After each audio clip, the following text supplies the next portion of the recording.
শ্রীমন্তীর আর না বলার কোনো জায়গা ছিল না, কারণ ওই প্রজেক্টটা ওর নিজের ড্রিম প্রজেক্ট ছিল। এদিকে সুবীরবাবু এত চালাকি করে নিজের কথাটা শ্রীমন্তীর সামনে বললেন যে ওনাকে ক্ষমাও চাইতে হলো না, আবার শ্রীমন্তীকেও রাজি হতেই হলো। এরপরই সুবীরবাবু মন্দির যাওয়ার নাম করে ওখান থেকে বেরিয়ে গেলেন। সবাই চলে গেলে সুরভি দেবী মেয়ের দিকে তাকিয়ে বললেন, হ্যাঁ রে শ্রীমন্তী, আমি স্বপ্ন দেখছি না তো? শ্রীমন্তী খুশি খুশি মুখে মাকে বলল, ও মা, এবারই প্রজেক্টটা আমার, তুমি আর একদম চিন্তা করো না। এই বলে শ্রীমন্তী অয়নের দিকে তাকালো। ও জানত এইসব কিছু সম্ভব হয়েছে অয়নেরই জন্য। সুরভি দেবীও এবার জামাইয়ের ওপর খুশিই হলেন। উনি ভাবছিলেন, এই প্রথম বাবা এই বাড়িতে পা রাখলেন, আর শ্রীমন্তীও প্রজেক্টটা ফেরত পেয়ে গেল। সত্যি অয়নের জন্যই এটা সম্ভব হলো। সুরভি দেবী চলে গেলে অয়ন ব্রেকফাস্ট বানাতে শুরু করল। এরপর ব্রেকফাস্ট রেডি হলে শ্রীমন্তী খাওয়া সেরে সোজা বেরিয়ে গেল সানরাইজ টাওয়ারের উদ্দেশ্যে। সেখানে আবির দেব বর্মনের সঙ্গে মিটিংটা কমপ্লিট করে অবশেষে অফিসিয়ালি ও প্রজেক্টটা শুরু করে দিল। দুদিন পর সুবীরবাবু সানরাইজ টাওয়ারের প্রজেক্টটা পাওয়ার খুশিতে একটা ফর্মাল পার্টি অর্গানাইজ করলেন। গোটা শহরের সামনে অ্যানাউন্স করা হলো যে এই প্রজেক্টটা এখন থেকে মল্লিক ইন্ডাস্ট্রিজের পক্ষ থেকে শ্রীমন্তী মল্লিক লিড করবে। এই অ্যানাউন্সমেন্টের পর শ্রীমন্তী রাতারাতি সকলের আলোচনার বিষয়বস্তু হয়ে উঠেছিল। ছোট বড় সব ব্যবসাদারদের মুখে কেবল ওর নাম ঘুরছিল। সবাই জেনে গেল যে মল্লিক ইন্ডাস্ট্রিজের ফিউচার সিইও শুধু বুদ্ধিমতীই নয়, দারুণ সুন্দরীও। শহরের বড় বড় বিজনেসম্যানের ছেলেরা শ্রীমন্তীর ওপর ইন্টারেস্টেড হলেও এটা জানাজানি হয়ে গেল যে 3 বছর আগেই শ্রীমন্তী মল্লিকের বিয়ে হয়ে গিয়েছিল। এটা শুনেই কেউ অয়নকে গোল্ড ডিগার বলছিল, তো কেউ এত সুন্দরী বউ পাওয়ার জন্য ওর ভাগ্যকে হিংসা করছিল। পরের দিন শ্রীমন্তী অয়নের রুমে গিয়ে দেখল অয়ন নিজের চেয়ারে বসে হাতে চায়ের কাপ নিয়ে নিউজ পেপার পড়ছিল। সে শ্রীমন্তীকে দেখে মিষ্টি হেসে বলল, গুড মর্নিং, চা খাবে? আমি এখনই নিয়ে আসছি। অয়নের কথা শুনে শ্রীমন্তী মাথা নেড়ে বলল, না না, আমার কিছু লাগবে না। তখন অয়ন নিউজ পেপারে কিছু একটা দেখে হাসতে হাসতে বলল, দেখো শ্রীমন্তী, লোকজন আমাকে কেমন গোল্ড ডিগার বানিয়ে দিয়েছে। অয়ন মজা করে বললেও শ্রীমন্তীর সেটা শুনে কষ্ট হলো। সরি অয়ন, এসব কিছু আমার জন্য হয়েছে, আর মিডিয়ার কাজই হলো তিলকে তাল করা। তুমি কিছু ভেবো না, আমি সব ঠিক করে দেব। কথাগুলো বলতে বলতে শ্রীমন্তীর চোখে জল এসে গেল। তা দেখে অয়নের খারাপ লাগলেও মনে মনে একটু আনন্দও হলো। কিন্তু সে শ্রীমন্তীকে চিন্তায় রাখতে চাইল না বলে ওকে বলল, শ্রীমন্তী, তুমি শুধু শুধু এসব নিয়ে ভাবছ, আমি কিচ্ছু মনে করিনি।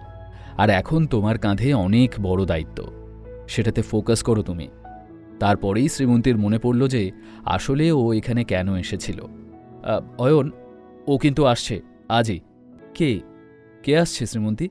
এখনই আমাদের এয়ারপোর্ট যেতে হবে অয়ন, শ্রেয়া আসছে। শ্রীমন্তীর কথা শুনতেই অয়নের মুখ শুকিয়ে গেল। একটু বিরক্ত মুখে ও শ্রীমন্তীকে জিজ্ঞেস করল, শ্রেয়া মানে ওই অদ্ভুত মেয়েটা? ও হঠাৎ কেন আসছে? শুনে শ্রীমন্তী বলল, আরে অদ্ভুত কোথায়, ও তো আমার বেস্ট ফ্রেন্ড। পুরো 3 বছর পর দেশে ফিরছে। এখন চলো তাড়াতাড়ি রেডি হয়ে নাও, লেট করলে চলবে না। আমি ওর সাথে দেখা করার জন্য খুব এক্সাইটেড। না চাইতেও শ্রীমন্তীর দিকে চেয়ে একরকম জোর করেই হাসল অয়ন। তারপর মনে মনে বলল, বুঝেছি, এই কটা দিন আমার ভয়ঙ্কর দুঃস্বপ্নের মধ্যে কাটবে। শ্রেয়া ছিল শ্রীমন্তীর ছোটবেলার বন্ধু, কিন্তু মেয়েটা সত্যিই অদ্ভুত ছিল, আর অয়নকে ও অসম্ভব অপছন্দ করত। 3 বছর আগে শ্রীমন্তীর যখন অয়নের সঙ্গে বিয়ে হলো, তখন শ্রীমন্তীর মায়ের সঙ্গে শ্রেয়াও ওদের বিয়েতে অপোজ করেছিল। তাই এক প্রকার নিমরাজি হয়েই এয়ারপোর্ট যাওয়ার জন্য তৈরি হতে হতে অয়নের চোখের সামনে 3 বছর আগে ওদের ফুলশয্যার দৃশ্যটা ভেসে উঠল। সমরবাবু নিজে দাঁড়িয়ে থেকে ওদের ফুলশয্যার ঘরটা রেডি করেছিলেন। ফুল এবং সুগন্ধি মোমবাতিতে সেজে উঠেছিল শ্রীমন্তীর ঘরটা। অয়নের অবশ্য কোনো বিশেষ স্বপ্ন ছিল না ওদের ফুলশয্যা নিয়ে। ও শুধু শ্রীমন্তীর সাথে একটু কথা বলতে চেয়েছিল। কিন্তু সবাই শুয়ে পড়ার পর শ্রেয়া ওদের রুমে ঢুকে এমনভাবে ফুলশয্যার ডেকোরেশন কাঁচি দিয়ে কেটে নষ্ট করেছিল, দেখে মনে হচ্ছিল কাজটা কোনো নৃশংস কসাই করেছে। শুধু সেখানেই থেমে থাকেনি ওর অত্যাচার। তারপর থেকে অয়নকে অনেক ট্রমা দিয়েছে ওই মেয়েটা। অয়ন একটু স্বস্তি পেল। যখন ওদের বিয়ের 1 মাসের মাথায় শ্রেয়া লন্ডনে পড়তে চলে গেল। বেশ ছিলাম এতদিন, কি সুন্দর নিজের কাজ করে বাড়ি ফিরে শ্রীমন্তীর সাথে গল্প জুড়ে দিতাম। তবে যখন চলেই এসেছে, তখন আমাকেও প্রতি পদক্ষেপে সাবধান থাকতে হবে। কিছুক্ষণের মধ্যেই ওরা এয়ারপোর্টে পৌঁছে গেল। প্রায় আধ ঘন্টা গেটের কাছে অপেক্ষা করার পর ওরা একজন তামাটে বর্ণের দীর্ঘাঙ্গী মেয়েকে স্যুটকেস টেনে নিয়ে ভেতর থেকে বেরিয়ে আসতে দেখল। এই মেয়েটি শ্রেয়া গুপ্ত। যেহেতু শ্রেয়া শ্রীমন্তীর বেস্ট ফ্রেন্ড ছিল, তাই ওদের দুজনের মধ্যে অনেক ব্যাপারেই মিল ছিল। শ্রেয়াও দারুণ সুন্দরী ছিল, আর মেয়েটার একটা আলাদাই পার্সোনালিটি ছিল। শ্রেয়া ট্রলি ছেড়ে ছুটতে এলো শ্রীমন্তীর কাছে। শ্রীমন্তীও বহুদিন পর নিজের বন্ধুকে দেখে জড়িয়ে ধরল। ও ডার্লিং, তুই জানিস আমি তোকে কতটা মিস করেছি? আমিও তোকে খুব মিস করেছি বেবি। শ্রীমন্তীর কথায় শ্রেয়ার ঠোঁটে একটা দুষ্টু হাসি খেলে গেল। ও শ্রীমন্তীকে বলল, আচ্ছা তাই বুঝি, তাহলে আজ রাতে আমরা একসাথে শোব, ওকে? সেই তোর বিয়ের আগে যেমন শুতাম। শ্রেয়ার কথায় শ্রীমন্তী ঠোঁট উল্টে বলল, উফ শ্রেয়া, এবার তো একটু সিরিয়াস হয়ে যা, আমাদের বয়সটা কিন্তু বাড়ছে। আমাকে কি সিরিয়াস মনে হচ্ছে না? 3 বছরে প্রতিটা রাতে তুই তোর বরের সাথে শুয়েছিস, আজ একটা রাত না হয় আমার সাথেই শুলি। শ্রীমন্তী খুব অকওয়ার্ড ফিল করছিল। এবার চুপ না করলে আমি কিন্তু আর তোর সঙ্গে কথা বলবো না। আর তখনই ওর চোখ পড়ল অয়নের ওপর, যে এতক্ষণ চুপচাপ দাঁড়িয়ে ওদের কথা শুনছিল। সঙ্গে সঙ্গে শ্রীমন্তীর মুখ লজ্জায় লাল হয়ে উঠল। শ্রেয়া ভীষণ বোল্ড ধরনের মেয়ে ছিল। কে ওর কথা শুনে কি ভাবল তাতেও পাত্তাই দিত না। শ্রেয়া বলে উঠল, ঠিক আছে বাবা, আমি আর কিচ্ছু বলছি না। এনিওয়ে, আমি শুনলাম তুই নাকি সানরাইজ টাওয়ারের কনস্ট্রাকশন প্রজেক্টটা লিড করছিস। কংগ্র্যাচুলেশনস। আমি কিছুদিনের জন্য বাইরে গেলাম, আর আমার বেস্ট ফ্রেন্ড তো একদম ছক্কা হাঁকিয়ে দিল।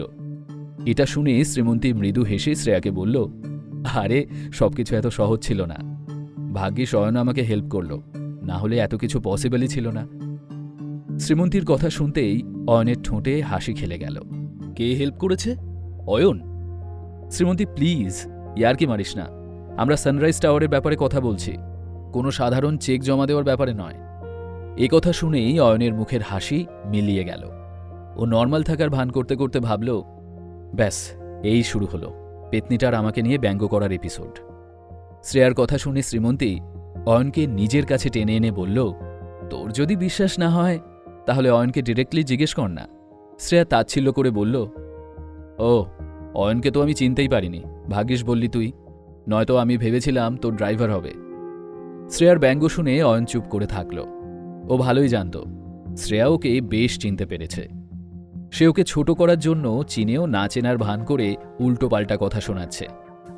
শ্রীমন্তী জানত শ্রেয়ার অয়নের একটুও বনে না, তাই ও প্রসঙ্গ পাল্টে বলল, শ্রেয়া, তোর খিদে পেয়েছে তো? চল আগে ভালো একটা রেস্টুরেন্টে গিয়ে কিছু খেয়ে নি। শ্রীমন্তীর কথা শুনে শ্রেয়া উদ্গ্রীব হয়ে বলে উঠল, একদম ঠিক, দারুণ খিদে পেয়েছে আমার। সত্যি, একমাত্র তুই আমাকে এত ভালো করে বুঝিস। আর জানিস তো, আমার দেশে ফেরার একটা বড় কারণ হলো এখানকার খাবার দাবার। এই ডিলিশিয়াস খাবারের টানেই আরও ছুটে এলাম আমি। এই যে, তুমি এখানে কি করছো? যাও আমার লাগেজটা নিয়ে এগো, নাকি তোমার হয়ে শ্রীমন্তী কাজটা করবে মনে করেছ? যাও জলদি। অয়ন কিছু না বলে ট্রলি নিয়ে 2 সুন্দরী নারীর পিছু পিছু এগোতে লাগল। ওকে পেছনে আসতে দেখে শ্রেয়া ইচ্ছে করেই জোরে পা চালাল। জানতে হলে শুনতে থাকুন এই গল্পটি শুধুমাত্র পকেট এফএমে।